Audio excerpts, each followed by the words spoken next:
গল্পকথনে আপনাদের আমন্ত্রণ। পড়ছি হুমায়ূন আহমেদের আমার ছেলেবেলা। আজ থাকছে এর দ্বিতীয় পর্ব। আমার মা ছিলেন তার পরিবারের প্রথম সন্তান। শ্যামলা ধরনের একহারা গড়নের মেয়ে, অতি আদরের মেয়ে। কেমন করে জানি সবার ধারণা হলো এই মেয়ে তেমন বুদ্ধিমতী হয়নি। তাকে বুদ্ধিমতী বানানোর জন্য ছোট বয়সেই পাঠিয়ে দেয়া হলো বারহাট্টায় আমার মার মামার বাড়ি। মার নানি যান অসম্ভব বুদ্ধিমতী। তিনি যদি ট্রেনিং দিয়ে এই মেয়েকে কিছুটা মানুষ করতে পারেন। তার ট্রেনিংয়ে তেমন কাজ হলো না। মার বুদ্ধি বিশেষ বাড়ল না। তবে ক্লাস 2তে তখন সরকারি পর্যায়ে একটি বৃত্তি পরীক্ষা হতো। মা এই পরীক্ষা দিয়ে মাসে 2 টাকা হারে বৃত্তি পেয়ে চারদিকে চমক সৃষ্টি করে ফেললেন।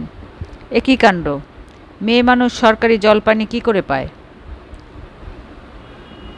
মার দুর্ভাগ্য, বৃত্তির টাকা তিনি পাননি, কারণ তাকে উপরের কোনো ক্লাসে ভর্তি করানো হলো না। মেয়েদের পড়াশোনার দরকার কি? চিঠি লিখতে পারার বিদ্যা থাকলে যথেষ্ট, না থাকলেও ক্ষতি নেই।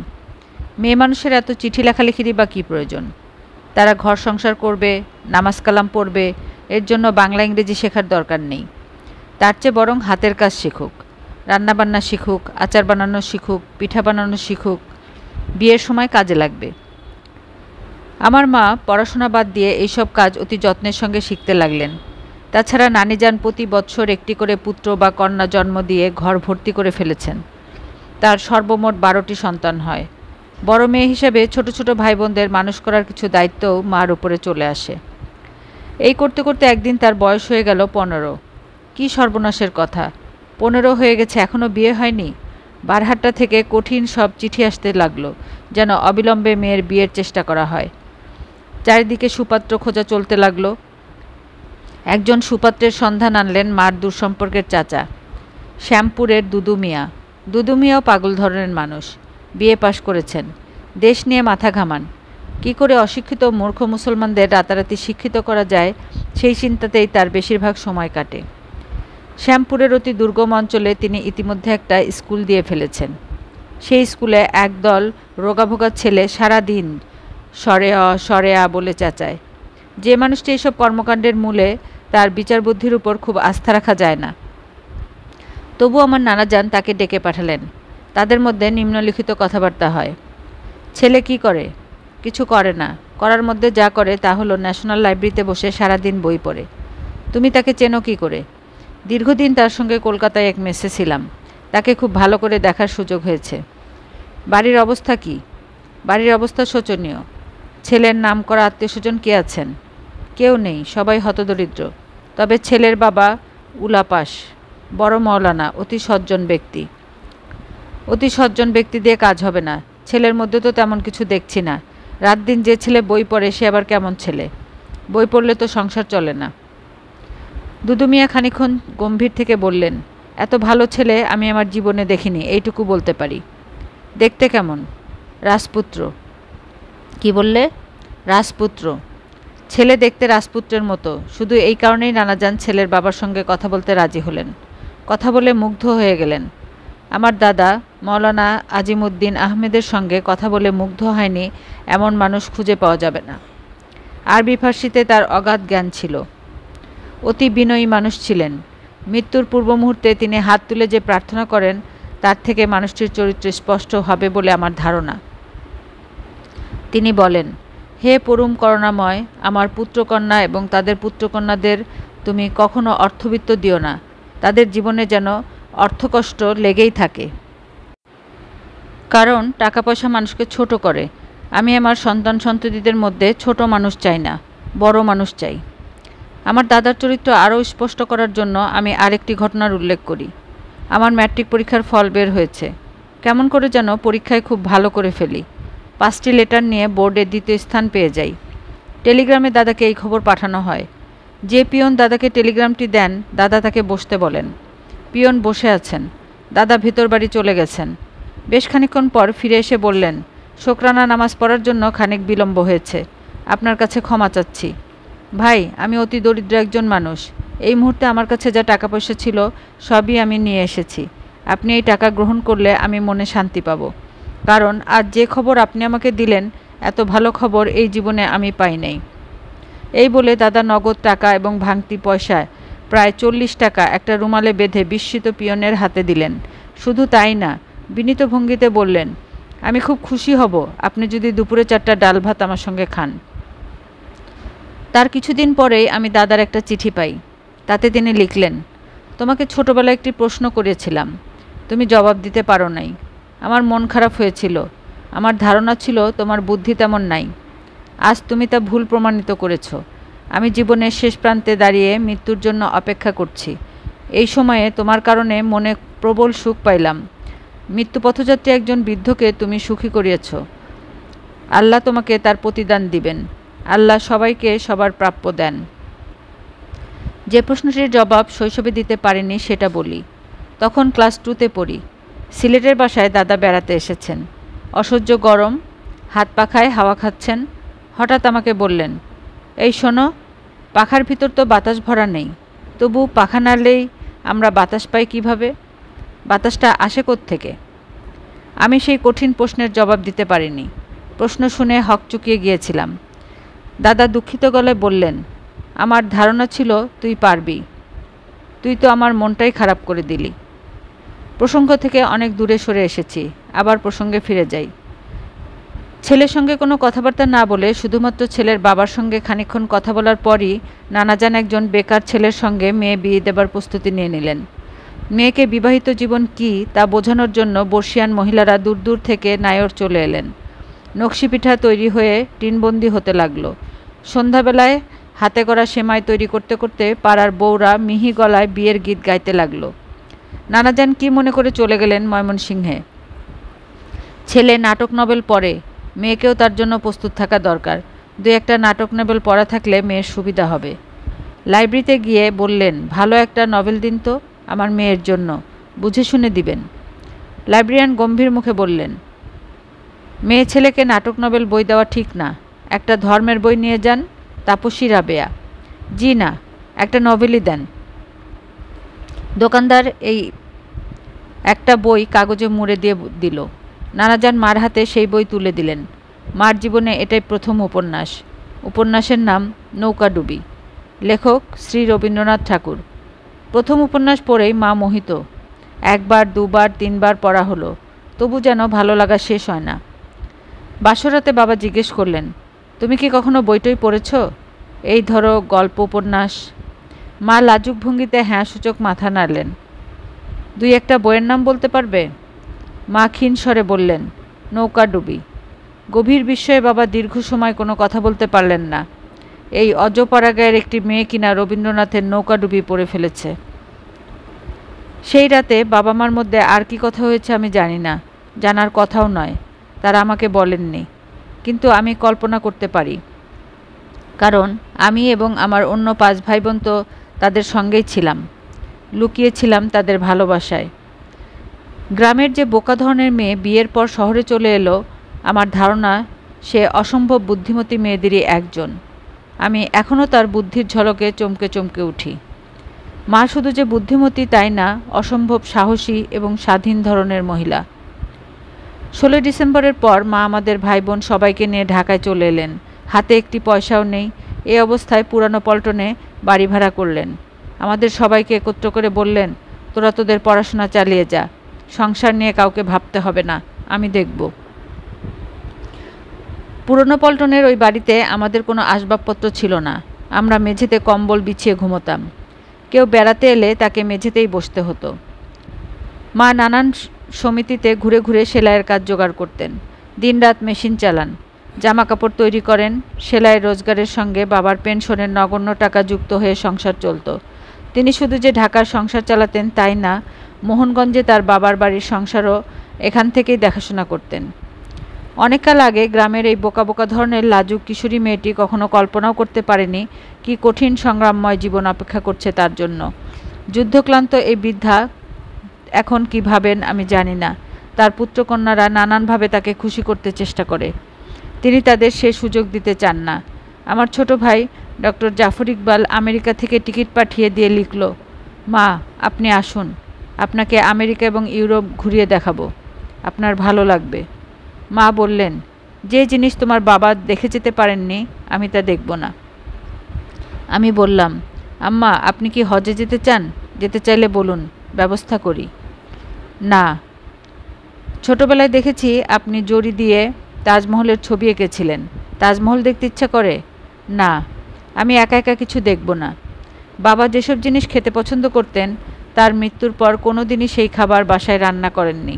সেই সব খাবারের একটি হচ্ছে বুটের ডাল দিয়ে গরুর গোশত, আর একটি বরবটির চচ্চড়ি। আহামরি কোনো খাবার নয়। আমি একবার বললাম, আমাদের জন্য আপনার কি কোনো উপদেশ আছে? তিনি খানিকক্ষণ চুপ করে থেকে বললেন, উপদেশ নয়, একটি আদেশ আছে। আদেশটি হচ্ছে, কেউ যদি কখনো তোমাদের কাছে টাকা ধার চায় তোমরা না বলবে না। আমাকে অসংখ্যবার মানুষের কাছে ধারের জন্য হাত পাততে হয়েছে। ধার চাওয়ার লজ্জা এবং অপমান আমি জানি। অপ্রাসঙ্গিকভাবে বলি, মার অসাধারণ ইএসপি বা অতীন্দ্রিয় ক্ষমতা ছিল। প্রায় সময় ভবিষ্যতে কি ঘটবে না তা হুবহু বলে দিতে পারতেন। মার এই অস্বাভাবিক ক্ষমতা সম্পর্কে বাবা পুরোপুরি ওয়াকিবহাল ছিলেন। মাকে তিনি ঠাট্টা করে ডাকতেন মহিলা পীর। মার এই ক্ষমতা বাবার মৃত্যুর পরপরই পুরোপুরি নষ্ট হয়ে যায়। জ্যোৎস্নার ফুল। আমাদের বাসা ছিল সিলেটের মীরা বাজারে। সাদা রঙের একতলা দালান, চারদিকে সুপারি গাছের সারি, ভেতরের উঠোনে একটি কুয়া, কুয়ার চারপাশ বাঁধানো। বাড়ির ডান দিকে প্রাচীর কয়েকটা কাঁঠাল গাছ। কাঁঠাল গাছের পাতায় আলো আঁধারের খেলা। কুয়ার ভিতর উকি মারছে নীল আকাশ। একটু দূরে দুটো আতাফল গাছ। সোনালি রঙের আতাফলে পুরো গাছ সোনালি হয়ে আছে। পাকা আতার লোভে ভিড় করেছে রাজ্যের পাখি। তাদের সঙ্গে ঝগড়া বেঁধে গেছে কাকদের। কান পাতা দায় এমন একটা রহস্যময় পরিবেশে আমার শৈশব শুরুটা খুব খারাপ না, তবু শৈশবের কথা মনে হলেই প্রথমে কিছু দুঃখময় স্মৃতি ভিড় করে। কিছুতেই তাদের তাড়াতে পারি না, সেগুলো দিয়েই শুরু করি।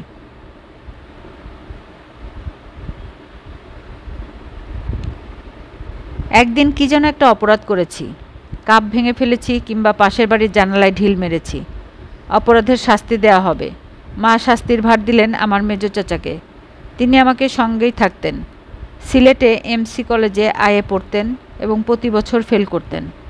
মেজো চাচা আমাকে শাস্তি দেওয়ার দায়িত্ব অত্যন্ত আনন্দের সঙ্গে গ্রহণ করলেন। আমাকে এক হাতে শূন্যে ঝুলিয়ে কুয়ার মুখে ধরে বললেন, দিলাম ছেড়ে। আমার সমস্ত শরীর ভয়ে থরথর করে কাঁপতে লাগলো। সত্যি যদি ছেড়ে দেন, নিচে গহীন কুয়া। একটা হাত ধরে আমাকে কুয়ার ভিতর ঝুলিয়ে রাখা হয়েছে। মেজো চাচা মাঝে মাঝে এমন ভঙ্গি করছেন যেন আমাকে সত্যি সত্যি ছেড়ে দিচ্ছেন। আমি কাঁদতে কাঁদতে বললাম, আর কোনো দিন করব না, আর কোনো দিন করব না। আমার বয়স তখন কত, 5 কিংবা 6, নিতান্তই শিশু। এরকম একটা শিশুকে কুয়ায় ঝুলিয়ে যে ভয়ঙ্কর মানসিক শাস্তি মেজো চাচা দিলেন তা ভাবলে আমি আজও আতঙ্কে নীল হয়ে যাই। লিখতে লিখতে চোখের সামনে সেই অতল স্পর্শী কুয়া ভেসে উঠছে। বুক ধরপড় করা শুরু হয়েছে। আমার মেজো চাচা কিংবা আমার মা দুজনে কেউই বুঝলেন না একটি শিশুকে এইভাবে মানসিক শাস্তি দেয়া যায় না, এটা অমানবিক।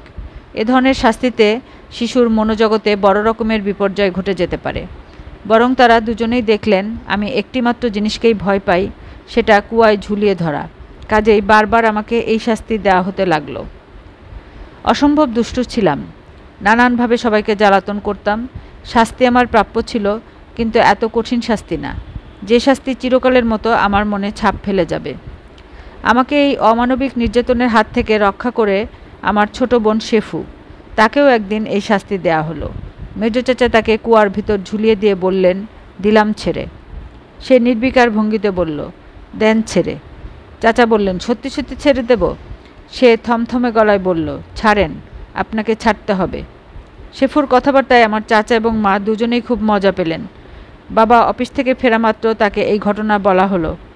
বাবা অবাক হয়ে বললেন, এদের এইভাবে শাস্তি দেওয়া হয়? কই, আমি তো জানি না। কি ভয়ঙ্কর কথা! এই জাতীয় শাস্তির কথা আর যেন কোনো দিন না শুনি। মা বললেন, এরা বড় যন্ত্রণা করে, তুমি তো বাসায় থাকো না, তুমি জানো না। বাবা কঠিন গলায় বললেন, এ ধরনের শাস্তির কথা যেন আর না শুনি। শাস্তি বন্ধ হলো, কিন্তু মন থেকে স্মৃতি মুছল না। কতদিন পার হয়েছে, অথচ এখনও দুঃস্বপ্নের মতো গহীন কুয়াটায় কথা মনে পড়ে যায়। প্রসঙ্গক্রমে বলা দরকার, আমার এই চাচা শুধু শাস্তিদাতাই ছিলেন না, প্রচুর আদরও তার কাছ থেকে পেয়েছি। আমার অক্ষরজ্ঞানও হয়েছে তার কাছে। কুয়ার হাত থেকে বাঁচলেও মাকড়সার হাত থেকে বাঁচলাম না। মাকড়সার ব্যাপারটা বলি। কোনো এক বিচিত্র এবং জটিল কারণে আমাদের 6 ভাই বোনেরই ভয়ঙ্কর মাকড়সা ভীতি আছে। নিরীহ ধরনের এই পোকাটিকে দেখামাত্রই আমাদের সবার মনোজগতে এক ধরনের বিপ্লব ঘটে যায়। আমরা আতঙ্কে ঘৃণায় শিউরে উঠি, বমিভাব হয়, চিৎকার করে ছুটে পালিয়ে যেতে ইচ্ছা করে। মনোবিজ্ঞানীরা এই ভীতির নিশ্চয়ই একটা ব্যাখ্যা দেবেন। আমার কাছে কোনো ব্যাখ্যা নেই। মাকড়সা ভীতির মাত্রা বোঝানোর জন্য আমি আমাদের 3 ভাই বোনের একটা ঘটনা উল্লেখ করছি। আমার ছোট বোন শেফু কলেজে অধ্যাপনা করে। একদিন রিক্সা করে ক্লাসে যাচ্ছে। হঠাৎ রিক্সা থেকে একটা মাকড়সা তার শাড়িতে উঠে পড়ল। সে লাফ দিয়ে রিক্সা থেকে নেমে অসংখ্য মানুষের দৃষ্টিকে সম্পূর্ণ অগ্রাহ্য করে শাড়ি খুলে দূরে ছুঁড়ে ফেলে দিয়ে কাঁদো কাঁদো গলায় বলল, মাকড়সা, আমার শাড়িতে মাকড়সা। লোকজন হৃদয়হীন নয়, তার শাড়ি থেকে মাকড়সা সরিয়ে হাতে শাড়ি তুলে দিল। দ্বিতীয় ঘটনাটি আমার ছোট ভাই ডক্টর জাফর ইকবালকে নিয়ে। সে শিকাগো বাস স্টেশনের টয়লেটে গেছে। হঠাৎ লক্ষ্য করল ইউরিনালি সবুজ রঙের একটা বড়সড় মাকড়সা। সে বিকট একটা চিৎকার দিয়ে বের হয়ে এলো। লোকজন দৌড়ে এলো, পুলিশ ছুটে এলো। সবার ধারণা কোনো খুনটুন হয়ে গেছে। এবার আমার নিজের কথা বলি। ঢাকা থেকে বরিশাল যাচ্ছি বিএম কলেজের রসায়নশাস্ত্রের এমএসসি পরীক্ষার এক্সটার্নাল হয়ে। প্রথম শ্রেণীর একটি কেবিন রিজার্ভ করা। রাত 10টার মতো বাজে। হঠাৎ দেখি কেবিনের ছাদে বিশাল এক মাকড়সা পেটে ডিম নিয়ে চুপচাপ বসে আছে। আমি ছিটকে ঘর থেকে বের হয়ে এলাম। 10 টাকা কবুল করে একজন ঝাড়ুদার নিয়ে এলাম। সে অনেক খুঁজেও মাকড়সা পেল না, কোথায় যেন লুকিয়ে পড়েছে। কেবিনে আর ঢুকলাম না, যদি মাকড়সা আবার কোনো অন্ধকার কোণ থেকে বের হয়ে আসে। প্রচণ্ড শীতের রাত পার করে দিলাম ডেকে হাঁটাহাঁটি করে। যতবার মাকড়সার কথা মনে পড়ল ততবারই শিউরে উঠতে লাগলাম।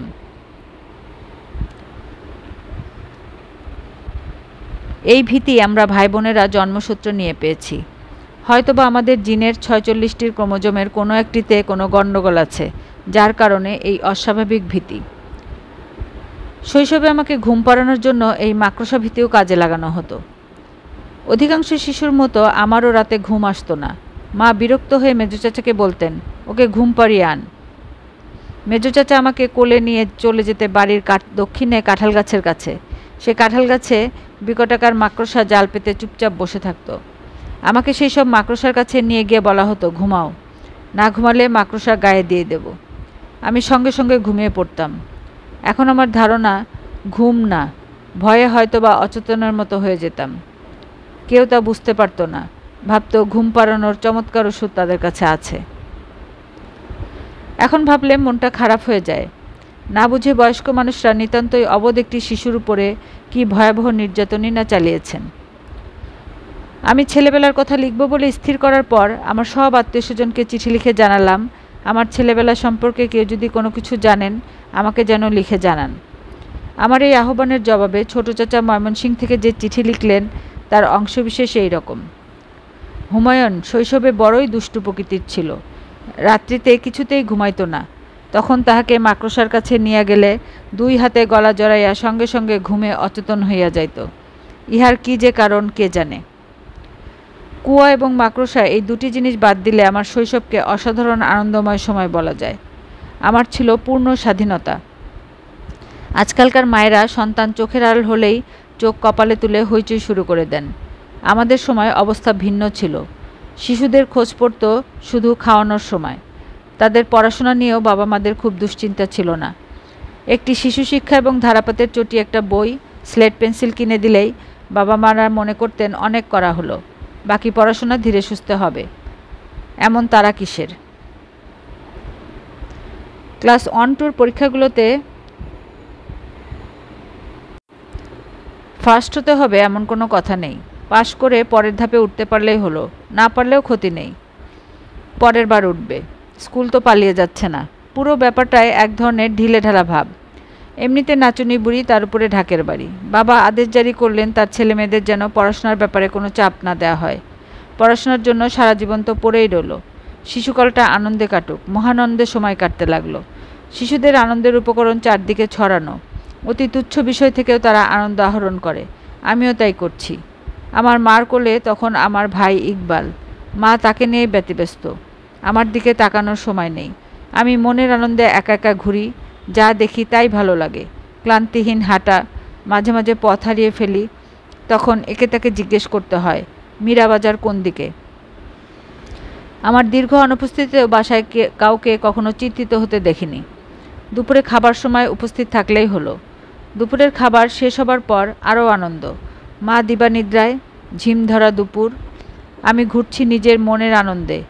এই পর্যায়ে একজন আইসক্রিমওয়ালার সঙ্গে আমার খাতির হয়ে গেল। তখনকার আইসক্রিমওয়ালারা দু হাতে দুটো আইসক্রিমের বাক্স নিয়ে মধুর গলায় ডাকত, দুধমালাই আইসক্রিম, দুধমালাই। দুরকম আইসক্রিম ছিল, 2 পয়সা দামের সাধারণ আর 1 আনা দামের অসাধারণ। আইসক্রিম খাবার পরম সৌভাগ্য মাসে 2-1 বারের বেশি হতো না, হবার কথাও নয়।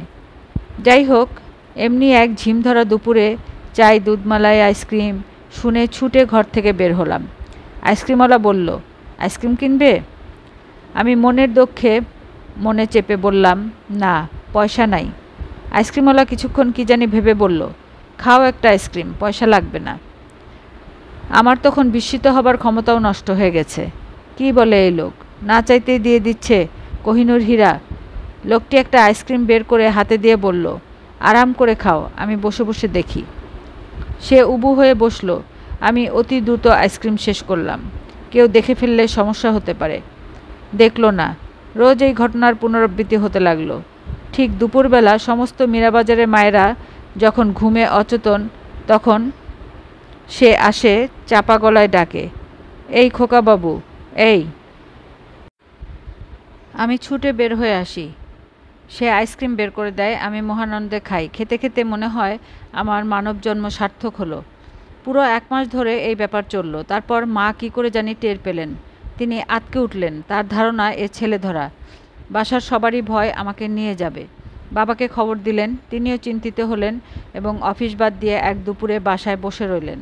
আইসক্রিমওয়ালাকে ধরতে হবে। বেচারা ধরা পড়ল। বাবা তার পুলিশি গলায় কঠিন ধমক দিলেন। মেঘ স্বরে বললেন, তুমি একে রোজ আইসক্রিম খাওয়াও, কারণটা কি? এমনিই খাওয়াই স্যার, কোনো কারণ নাই। বিনা কারণে কিছুই হয় না, তুমি কারণ বলো। আইসক্রিমওয়ালা মাথা নিচু করে দাঁড়িয়ে রইল। বাবার হাজারো প্রশ্নের জবাব দিল না। বাবা পুরো মাসে 30টি আইসক্রিম হিসেব করে তাকে দাম দিয়ে দিলেন এবং বললেন আর কখনো যেন সে না আসে। সে টাকা নিয়ে চলে গেল, কিন্তু পরদিন আবার এলো। একটা দুধমালাই আইসক্রিম বের করে নিচু গলায় বলল, খোকা তুমি খাও, আর তোমার সঙ্গে আমার দেখা হবে না। আমি আইসক্রিম বেচা ছেড়ে দেব। আমি চিন্তিত গলায় বললাম, কেন? সে তার জবাব না দিয়ে কোমল গলায় বলল, খোকা, আমার কথা মনে থাকবে? আমি বললাম, থাকবে। মানুষকে দেয়া বেশিরভাগ কথাই আমি রাখতে পারিনি, কিন্তু হতদরিদ্র আইসক্রিমওয়ালার কথা আমি মনে রেখেছি। এখনও মাঝে মাঝে অবাক হয়ে ভাবি, কী জন্য সে বিনা পয়সায় আমাকে আইসক্রিম খাওয়াতো। আমার বয়সী কোনো ছেলে কি তার ছিল যে অল্প বয়সে মারা গেছে? দরিদ্র পিতা তার স্নেহ ঢেলে দিয়েছে অচেনা এক শিশুকে, নাকি অন্য কোনো কারণ আছে? রহস্যময় এই পৃথিবীতে কিছু কিছু ঘটনার পুনরাবৃত্তি হয়। প্রায় 30 বছর পর আইসক্রিম খাওয়ার ঘটনাটির পুনরাবৃত্তি হলো। তখন শ্যামলীতে থাকি। আইসক্রিমওয়ালা এসেছে। আমার বড় মেয়ে নোভা আমার কাছ থেকে 2 টাকা নিয়ে ছুটে গেল আইসক্রিম কিনতে। আইসক্রিম হাতে হাসি মুখে ফিরে এসে বলল, আইসক্রিমওয়ালা আমার কাছ থেকে টাকা নেয়নি, বিনা টাকায় আইসক্রিম দিল, বলল টাকা দিতে হবে না। আমার স্ত্রী চমকে উঠে বলল, নির্ঘাত ছেলে ধরা, তুমি এক্ষুনি নিচে যাও। আমি নিচে গেলাম না। ছেলেবেলার সেই আইসক্রিমওয়ালার কথা ভেবে বড়ই মন কেমন করতে লাগলো। শীতের শুরুতে আমার আনন্দময় আকাশে কালো মেঘের ঘন ঘটা দেখা যেতে লাগলো। শুনলাম আমি রাস্তায় ঘুরে ঘুরে পুরোপুরি বাদর হয়ে গেছি। প্যান্ট পরা বলে লেজটা দেখা যায় না, প্যান্ট খুলে ফেললে লেজও দেখা যাবে। আমার বাদর জীবনের সমাপ্তি ঘটানোর জন্যই আমাকে নাকি স্কুলে ভর্তি করিয়ে দেওয়া হবে। আমার প্রথম স্কুলে যাওয়া উপলক্ষে একটা নতুন খাকি প্যান্ট কিনে দেওয়া হলো। সেই প্যান্টের কোনো জিপার নেই, সারাক্ষণ হা হয়ে থাকে। অবশ্যই তা নিয়ে আমি খুব একটা উদ্বিগ্ন হলাম না। নতুন প্যান্ট পরছি, এই আনন্দেই আমি আত্মহারা। মেজো চাচা আমাকে কিশোরী মোহন পাঠশালায় ভর্তি করিয়ে দিয়ে এলেন এবং হেডমাস্টার সাহেবকে বললেন চোখে চোখে রাখতে হবে, বড়ই দুষ্ট। আমি অতি সুবোধ বালকের মতো ক্লাসে গিয়ে বসলাম। মেঝেতে পাটি পাতা, সেই পাটির উপর বসে পড়াশোনা। ছেলে মেয়ে সবাই পড়ে। মেয়েরা বসে, প্রথম দিকে তাদের পিছনে ছেলেরা। আমি খানিকক্ষণ বিচার বিবেচনা করে সবচেয়ে রূপবতী বালিকার পাশে ঠেলে ঠুলে জায়গা করে বসে পড়লাম। রূপবতী বালিকা অত্যন্ত হৃদয়হীন ভঙ্গিতে তুই তুই করে সিলেটি ভাষায় বলল, এই, তোর প্যান্টের ভিতরে সব কিছু দেখা যায়। ক্লাসের সবকটা ছেলে মেয়ে একসঙ্গে হেসে উঠল। মেয়েদের আক্রমণ করা অনুচিত বিবেচনা করে সবচেয়ে উচ্চস্বরে যে ছেলেটি হেসেছে তার উপরে ঝাঁপিয়ে পড়লাম। হাতের কনুইয়ের প্রবল আঘাতে রক্তারক্তি ঘটে গেল। দেখা গেল ছেলেটির সামনের একটি দাঁত ভেঙে গেছে।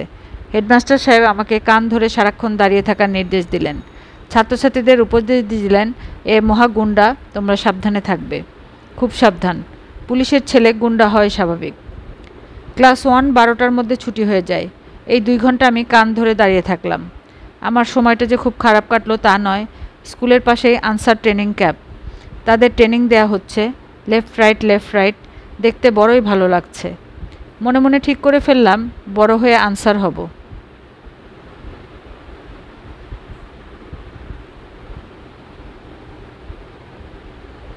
ক্লাসে দ্বিতীয় দিনেও শাস্তি পেতে হলো। মাস্টার সাহেব অকারণেই আমাকে শাস্তি দিলেন। সম্ভবত প্রথম দিনের কারণে আমার উপর রাগ ছিলেন। তিনি মেঘ স্বরে বললেন, গাধাটা মেয়েদের সঙ্গে বসে আছে কেন? এই, তুই কান ধরে দাঁড়া। দ্বিতীয় দিনেও সারাক্ষণ কান ধরে দাঁড়িয়ে থাকলাম। অত্যন্ত আশ্চর্যের ব্যাপার, তৃতীয় দিনেও একই শাস্তি। তবে এই শাস্তি আমার প্রাপ্য ছিল। আমি একটা ছেলের স্লেট ভেঙে ফেললাম। ভাঙা স্লেটের টুকরায় তার হাত কেটে গেল। আবার রক্তপাত, আবার কান ধরে দাঁড়িয়ে থাকার শাস্তি। আমি ভাগ্যকে স্বীকার করে নিলাম, ধরেই নিলাম যে স্কুলে 2 ঘন্টা আমাকে কান ধরে দাঁড়িয়ে থাকতে হবে। মাস্টার সাহেবেরও ধারণা হলো যে আমাকে কান ধরে সারাক্ষণ দাঁড় করিয়ে রাখলে আমি অন্যদের বিরক্ত করার সুযোগ পাব না। আজকের পাঠক পাঠিকাদের কাছে অবিশ্বাস্য মনে হলেও সত্যি সত্যি আমাকে পাঠশালার প্রথম শ্রেণীটি কান ধরে দাঁড়িয়েই কাটাতে হয়েছে। তবে আমি একা ছিলাম না। বেশিরভাগ সময় আমার সঙ্গী ছিল শঙ্কর। এই শঙ্কর বর্তমানে বাংলাদেশের ছবিতে অভিনয় করে বলে শুনেছি। সে খানিকটা নির্বোধ প্রকৃতির ছিল। ক্লাসে 2 জন শঙ্কর ছিল। আমি যার কথা বলছি তার নাম মাথামোটা শঙ্কর। মোটা বুদ্ধি অর্থে মাথামোটা নয়, আসলেই শরীরের তুলনায় তার মাথা অস্বাভাবিক বড় ছিল। ক্লাস 1-এ সে যতখানি লম্বা ছিল, ক্লাস 5-এ ওঠার পরও সে ততখানি লম্বাই রইল, শুধু মাথাটা বড় হতে শুরু করল। ক্লাসে শঙ্কর ছাড়া আমার আর কোনো বন্ধু জুটল না। সে আমার সঙ্গে ছায়ার মতো লেগে রইল। আমি যেখানে যাই সে আমার সঙ্গে আছে। মারামারিতে সে আমার মতো দক্ষ নয়, তবে মারামারির সময় দাঁত মুখ খিচিয়ে আ ধরনের গরিলার মতো শব্দ করে প্রতিপক্ষের দিকে ছুটে যেত। এতেই অনেকের পিলে চমকে যেত। শঙ্করকে নিয়ে শীষমহলে আমি বেশ ত্রাসের সঞ্চার করে ফেলি।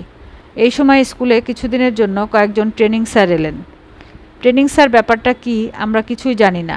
হেড স্যার শুধু বলে গেছেন, নতুন স্যারেরা আমাদের কিছুদিন পড়াবেন। দেখা গেল নতুন স্যাররা বড়ই ভালো। পড়া না পারলেও শাস্তি দেবার বদলে মিষ্টি করে হাসেন। হইচই করলেও ধমকের বদলে করুণ গলায় চুপ করতে বলেন। আমরা মজা পেয়ে আরও হইচই করি।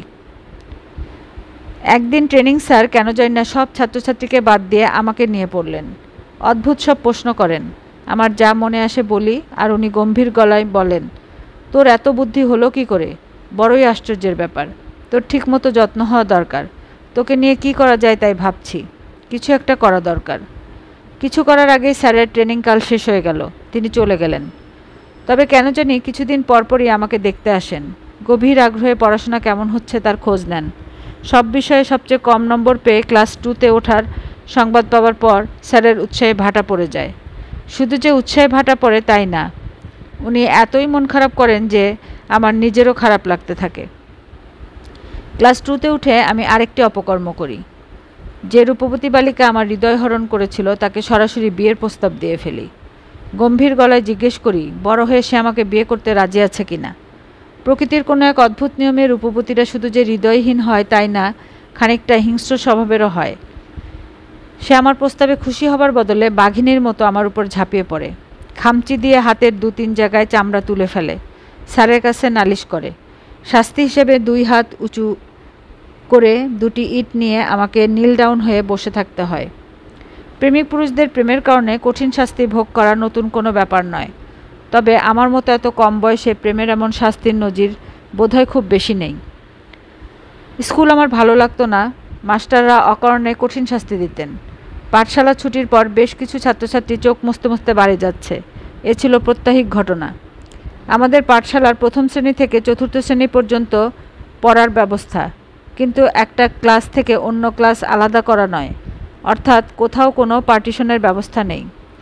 কোন ক্লাসে একজন শাস্তি পেলে পাঠশালার সবাই তা দেখে বিমলানন্দ ভোগ করত। শিক্ষকরাও যে মমতা নিয়ে পড়াতেন তাও না, তাদের বেশিরভাগ সময় কাটত ছাত্রছাত্রীদের শাস্তি দেওয়ার কলাকৌশল বের করার কাজে। পড়ানোর সময় কোথায়? আমার পরিষ্কার মনে আছে, একজন শিক্ষক ক্লাস 4-এর একজন ছাত্রের দিকে একবার প্রচণ্ড জোরে ডাস্টার ছুঁড়ে মারেন। ছাত্রটির মাথা ফেটে যায়। অজ্ঞান হয়ে যাওয়া ছাত্রের মাথায় প্রচুর পানি ঢালঢালি করে তার জ্ঞান ফেরানো হয়। জ্ঞান ফেরার পর প্রথম যে প্রশ্নটি তাকে করা হয় তা হচ্ছে, এরকম আর করবি কোনো দিন? স্কুল জীবনের একটি উল্লেখযোগ্য ঘটনার কথা বলি। একদিন ক্লাসে গিয়ে দেখি চারদিকে চাপা উত্তেজনা, পড়াশোনা এবং শাস্তি দুটোই বন্ধ। শিক্ষকদের মুখ হাসাহাসি।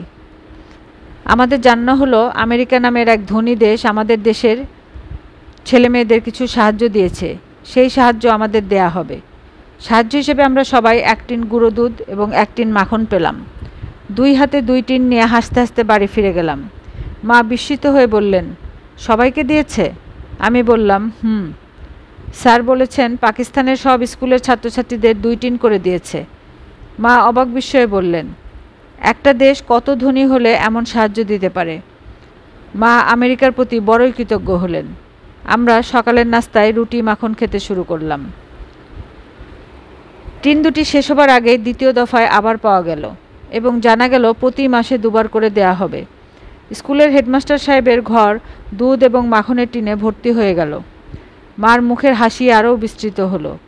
আমেরিকা নামের সোনার দেশের সুখ ও সমৃদ্ধি কামনা করে তিনি সম্ভবত শোকরানা নামাজও আদায় করলেন। যদিও হেড স্যারের ঘর ভর্তি ছিল দুধ এবং মাখনের টিনে, আমরা আর পেলাম না। হেডমাস্টার সাহেব ঠিক করলেন ছাত্রদের স্কুলেই দুধ বানিয়ে খাওয়ানো হবে। দুধ বানানোর আনুষঙ্গিক খরচ আছে, চুলা কিনতে হবে, ছাত্রদের জন্য মগ কিনতে হবে, জ্বালানির খরচ আছে, এইসব খরচ মেটানো হবে মাখনের টিন বিক্রি করে। 2-3 দিন তাই হলো। বিশাল কড়ায় দুধ জাল দেওয়া হলো। অতি অখাদ্য সেই দুধ জোর করে আমাদের খাওয়ানো হলো। শারীরিক শাস্তির চেয়েও সেই শাস্তি ভয়াবহ ছিল। আমরা প্রতিটি ছাত্রছাত্রী প্রাণপণে প্রার্থনা করলাম, আল্লাহ তুমি আমাদের এই দুধের হাত থেকে বাঁচাও। আল্লাহ শিশুদের প্রার্থনা শুনলেন, শাস্তি বন্ধ হলো, দুধ খাওয়ানো শেষ হলো। আমাদের শিক্ষকরা সবাই রিক্সা ভর্তি করে দুধ ও মাখনের টিন বাড়ি নিয়ে গেলেন। আমার বয়স তখন খুবই কম। এই বয়সে দুর্নীতি সম্পর্কে কোনো ধারণা হবার কথা নয়, কিন্তু আমাদের সম্মানিত শিক্ষকরা সেই ধারণা আমাদের মাথায় ঢুকিয়ে দিলেন। আমার জীবনে শিক্ষকরা এসেছেন দুষ্টগ্রহের মতো। আমি সারা জীবনে অনেক কিছু হতে চেয়েছি, আইসক্রিমওয়ালা, জুতা পালিশওয়ালা থেকে ডাক্তার, ব্যারিস্টার, কিন্তু কখনো শিক্ষক হতে চাইনি বলেই হয়তো এখন জীবন কাটাচ্ছি শিক্ষকতায়। আজকের পর্বের এখানেই সমাপ্তি। গল্প শুনতে ভালো লাগলে সাবস্ক্রাইব করে পাশেই থাকুন। লাইক, কমেন্ট অ্যান্ড শেয়ার করতে ভুলবেন না। ভালো থাকুন, সুস্থ থাকুন। আল্লাহ হাফেজ।